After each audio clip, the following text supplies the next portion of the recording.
2022 की सबसे धमाकेदार एक्शन फिल्म स्नाइपर सफेद कौवा जैसे ही रिलीज हुई, पूरे फिल्म विश्लेषण जगत में तहलका मच गया।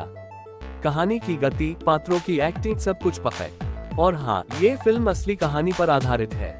टीम के 2 लोग एक साथ 4 असॉल्ट राइफल लेकर खेत में छुपकर हमला करने की तैयारी में है। दूसरी टीम MK18 स्नाइपर राइफल के साथ सहयोग कर रही है। तीसरी टीम X74 यू राइफल लेकर फायरिंग की तैयारी में है।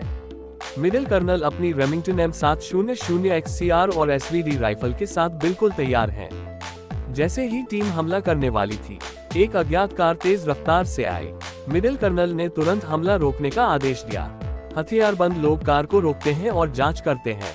पुरुष अपने ईद दिखाता है, लेकिन तलाशी से बच नहीं पाता। वह अपनी प्रेमिका को बचाना चाहता है, लेकिन कुछ ही पलों में उसे भी गिरा दिया जाता है। ये थी कहानी की शुरुआत, लेकिन असली रोमांच अभी बाकी है। कर्नल को लगा कि कोई गद्दार उनके बीच है। जैसे जैसे वे जंगल की ओर बढ़ते गए, खतरा और गहराता गया और आखिरकार गोलियों की बरसात शुरू हो गई। घंटक अब का सन्नाटा टूट चुका था। गोलियों की आवाज, बारूद की गंध और चीखें, सब तरफ मौत का साया छा गया था। सफेद कौवा अपनी राइफल लिए हर हरकत पर नजर जमाए हुए था। उसने दुश्मन स्नाइपर की चमक देखी और एक ही गोली में उसे ढेर कर दिया। लेकिन असली मुश्किल अब शुरू हुई। दुश्मनों ने चारों तरफ से घेर लिया। मशीन गनों की बरसात और बम धमाकों से जंगल युद्धभूमि बन गया। एक जवान गोली लगने से गिर पड़ा। उसके साथी ने चिल्लाकर कहा, कवर दो, इसे पीछे ले जाओ। खून से लथपथ हालत में भी टीम हार मानने को तैयार नहीं थी।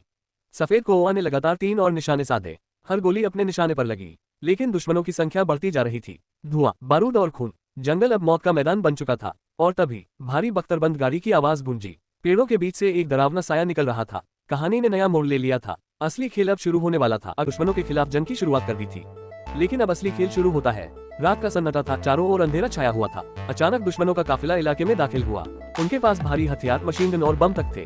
उनका मकसद सिर्फ एक था, सफेद कौवा को जिंदा या मुर्दा खत्म कर देना। लेकिन सफेद कौवा पहले से ही सब पर नजर रख रहा था। उसकी बंदूक की नोक धीरे धीरे टारगेट पर सेट हो चुकी थी। जैसे ही पहला दुश्मन सामने आया, धाए गोली की गूंज से रात का सन्नाटा टूट गया और पहला दुश्मन ढेर हो गया। बाकी लोग घबराकर इधर उधर भागने लगे, लेकिन उनके लिए कोई बचने का रास्ता नहीं था। कौवा का हर निशाना मौत लेकर आता था। एक गोली और एक जान कम। उसकी आंखों में न डर था न रहम, सिर्फ बदले की आग जल रही थी। दुश्मनों ने छुपकर हमला करने की कोशिश की, ग्रेनेड फेंके, लेकिन स्नाइपर इतनी तेजी से पोजीशन बदलता कि हर बार बेकार साबित हो रहा था। उसकी चालें किसी शिकारी जानवर जैसी थी, शांत, तेज और खतरनाक। कुछ ही देर में मैदान लाशों से भर गया। कौवा का नाम सुनते ही दुश्मनों की रूह कांप उठी। ये इंसान नहीं, मौत है। लेकिन तभी अचानक सबसे बड़ा दुश्मन, गैंग का लीडर, सामने आ गया। उसके पास स्नाइपर से भी घातक हथियार थे और उसके साथ पूरी टीम थी। अब ये लड़ाई आसान नहीं रहने वाली थी।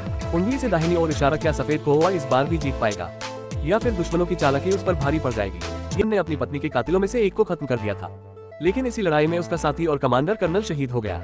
अब कहानी और भी खतरनाक मोड़ पर पहुंच चुकी है। सुबह का समय, चारों तरफ धुंध फैली हुई है। हॉर्डन अपने घायल हाथ पर पट्टी बांधता है और फिर से मिशन पर निकल पड़ता है। उसका एक ही मकसद है, अपने सबसे बड़े दुश्मन सांग बियाओ से बदला लेना। खबर मिलती है कि विद्रोहियों ने अपने सबसे खतरनाक स्नाइपर सांग बियाओ को एक पुराने कारखाने में छुपा रखा है। उसके साथ 2 और शार्प शूटर भी तैनात है, ताकि कोई भी सरकारी फोर्स उनका मुकाबला न कर पाए। हॉर्डन और उसकी टीम धीरे धीरे कारखाने की ओर बढ़ते हैं। हर कदम पर मौत का साया मंडरा रहा है। टीम के बाकी स्नाइपर अपनी भारी राइफलों से कवर देने के लिए तैयार हैं। तभी पहली भिड़ंत होती है। हॉर्डन ने अपनी स्नाइपर राइफल से एक दुश्मन को तुरंत ढेर कर दिया, लेकिन उसी समय सांग बियाओ ने बैरक स्नाइपर से जवाबी हमला किया। गोली इतनी ताकतवर थी कि कंक्रीट की दीवार तक चूर चूर हो गई। हॉर्डन को समझ आ गया कि ये सीधा मुकाबला नहीं, ये मौत का खेल है। वो रेंगते हुए धीरे धीरे कारखाने के अंदर घुसता है। उसके पास सिर्फ एक पिस्तौल और हाथ में एक ग्रेनेड था। सीढ़ियों पर वो फटने वाला जाल ट्रैप लगाता है, ताकि कोई लौटे तो वहीं खत्म हो जाए। इस बीच सांग बियाओ अपना कैमरा ऑन कर देता है। उसे पूरा यकीन है कि आज व्हाइट रेबल की कहानी यहीं खत्म हो जाएगी। लेकिन हॉर्डन अलग ही लेवल पर खेल रहा था। अचानक जोरदार धमाका होता है। हॉर्डन का लगाया ट्रैप फट चुका था। दूसरा दुश्मन यहीं ढेर हो गया। अब खेल सिर्फ 2 लोगों के बीच रह गया, हॉर्डन बनाम सांग बियाओ। दोनों आमने सामने। एक तरफ बैरक .50 कैल की जानलेवा था और दूसरी तरफ हॉर्डन का शांत दिमाग और सटीक निशाना। अगले ही पल दोनों की गोलियां चलती हैं, लेकिन किसका निशाना सही बैठा? क्या हॉर्डन अपनी पत्नी और कर्नल की मौत का बदला ले पाएगा, या फिर व्हाइट रेवन की कहानी यही खत्म हो जाएगी?